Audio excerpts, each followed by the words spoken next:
Beneath the burning skies of the early 16th century, war was a language everyone spoke. From the cold plains of Ruthenia to the glittering minarets of Istanbul, kingdoms devoured each other in endless hunger. In one of those forgotten villages, a young woman's world collapsed. Raiders stormed her home. Fire devoured the thatch. Chains replaced her freedom. She would never again hear her mother's voice, only the sound of iron and the sea. In the markets of Constantinople, sunlight meant nothing. Merchants shouted prices while veiled buyers judged the worth of souls. She stood on a wooden platform as a eunuch announced her like a merchant selling silk. Somewhere in the crowd, a man in royal livery nodded. By nightfall, the nameless girl was property of the Sultan's palace, the Hürrem of Suleiman the Magnificent. The harem was not a garden of pleasure. It was a cage made of gold, ruled by silence and secrets. Behind the jeweled screens lived hundreds of women, each dreaming of power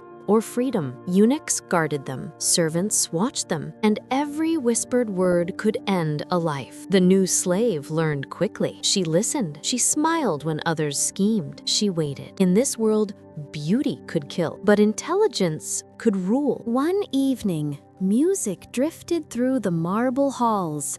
Soft strings, scented candles, the scent of rose oil. The Sultan entered, his robes heavy with embroidery, eyes weary from war and rule. Among the women, one face caught his attention, not for beauty alone, but for courage. She did not bow like the others.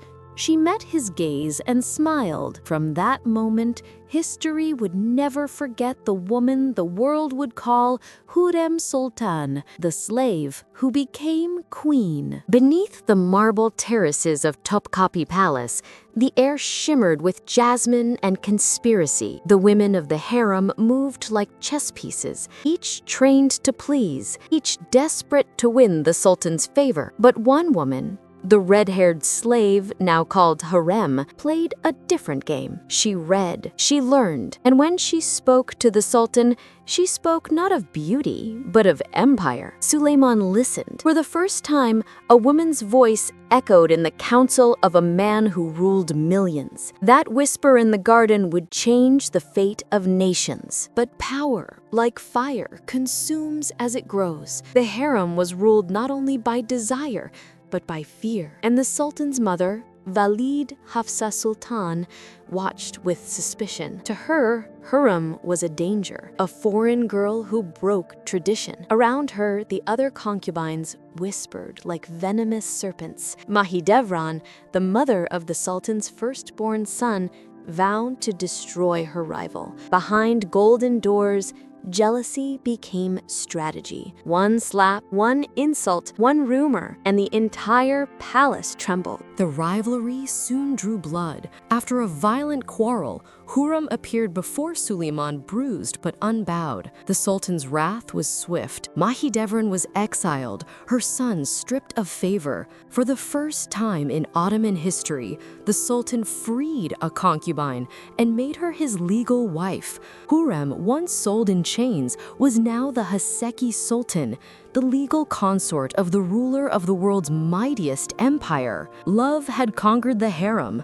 but it had also declared war on tradition itself. As Suleiman's armies marched across Persia and Europe, Hürrem ruled his heart from within the harem walls. But her power made enemies, grand viziers, princes.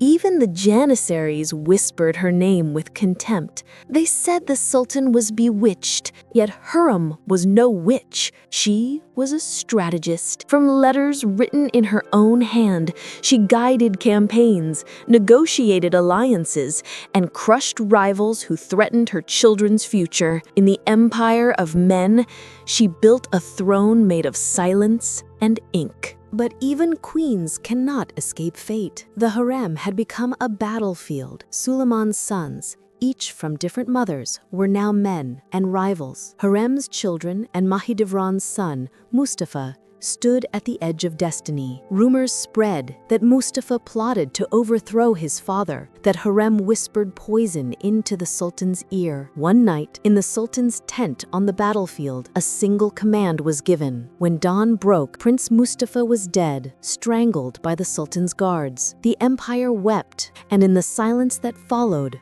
Hürrem's name was cursed as the serpent behind the throne. Suleiman the Magnificent, conqueror of kingdoms, builder of empires, began to crumble beneath the weight of his losses.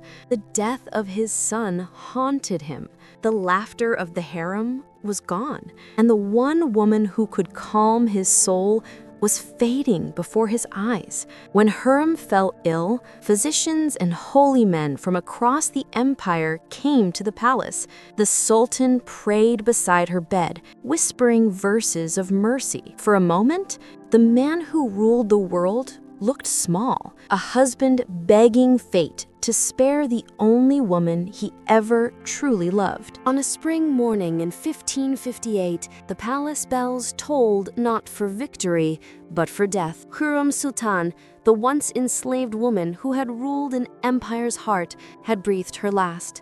The Sultan walked alone behind her coffin, refusing comfort, refusing ceremony. Her body was laid to rest beside the grand mosque she had built, a sanctuary for orphans and the poor. Even in death, her name stirred both devotion and hatred. Some called her a saint, others a sorceress, but all agreed no woman had ever held such power in a world ruled by men. In the years that followed, Suleiman built his final masterpiece, the Süleymaniye Mosque. Inside its marble walls, he ordered a tomb built beside hers. When he too died years later, they were reunited in death, the Sultan and his slave, side by side for eternity. But their story became more than history. It became legend, retold in whispers, reshaped in fear and fascination. Some said her spirit haunted the harem, protecting the women still trapped within. Others said her ambition cursed the bloodline, for none of Suleiman's heirs would ever rule with peace again. Centuries have passed, and her name still burns like fire. Hürrem Sultan, Roxelana, the slave who became a queen, rewrote the rules of power in an empire built by men.